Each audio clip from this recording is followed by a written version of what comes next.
2025, the year of the snake. Looking back, I feel like everything happened yesterday. Just last year, I was in grade 6, and in science class, we had a project that I still vividly remember of making our own Rube Goldberg. It was a simple mechanism, yet demonstrated much knowledge. One of these concepts was inertia, which is when objects at rest stay at rest, and objects in motion remain in motion unless an external force or external interference intervenes. There's inertia in climate change. Many matters have inertia, whether literally or metaphorically. And climate change is a very pressing and consequential matter currently. There's inertia in climate change because one chain reaction triggers the next. However, these chain reactions don't go in a single line or chain. They can be better represented by those choose-your-own-adventure stories where you make different choices, and those choices lead to others until you reach your result. Let's take transitioning to clean energy. That's an improvement for the environment, but it can lead to chain reactions in the economy because of bankruptcy in fossil fuel companies.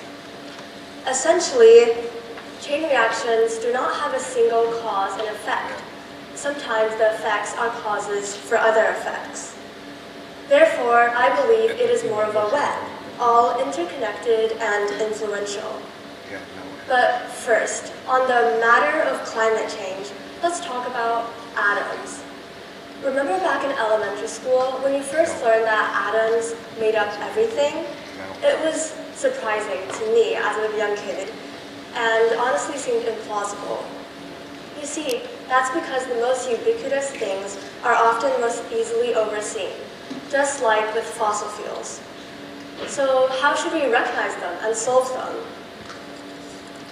According to Climate Action Tracker, although China has surpassed its nationally determined contribution for wind and solar, coal is still its primary energy source and largest emissions factor.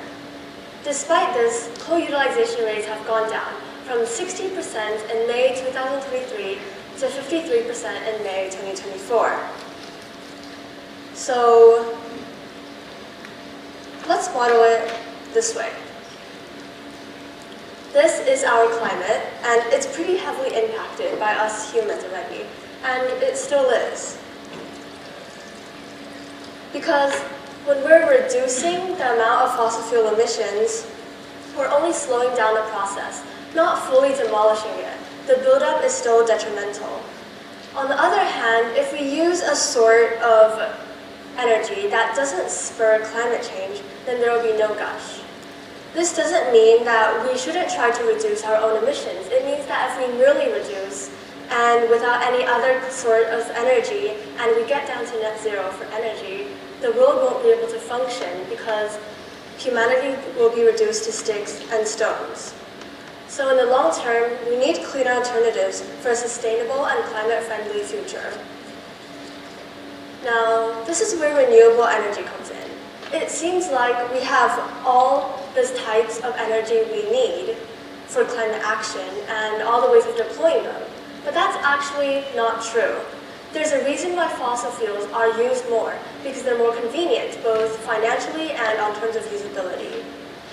In China, electric vehicles are being promoted to quicken this shift. And they are only one of the many examples that support the overall purpose to replace fossil fuels. Going onward, combined factors will continue to contribute to this transition.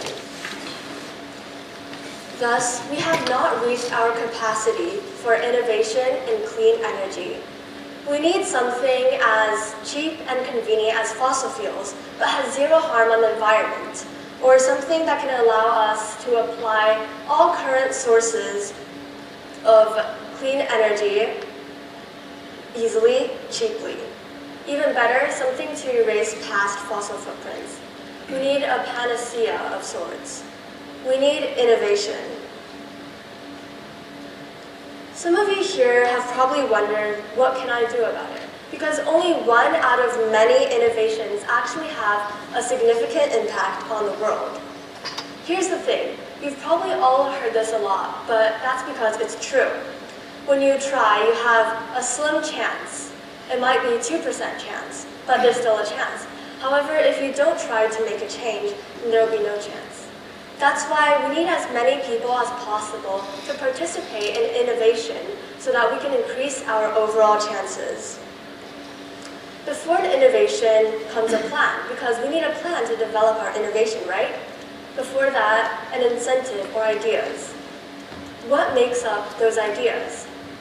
Us, humanity. We need to stop feeling inferior to the climate because we are so dependent on each other and we have the capacity to harm each other so much that we depend on each other too much and we are linked as one. That's why, in the end, we need awareness to encourage as many people as possible to innovate together for this purpose, to increase our chances overall to make an actually significant innovation. After all, two heads are better than one, especially in a crisis like this, where all of us need to work together. So, ladies and gentlemen, the key part I want all of you to keep in mind today is that through innovation and awareness, we can save the climate and ourselves. We need to break inertia.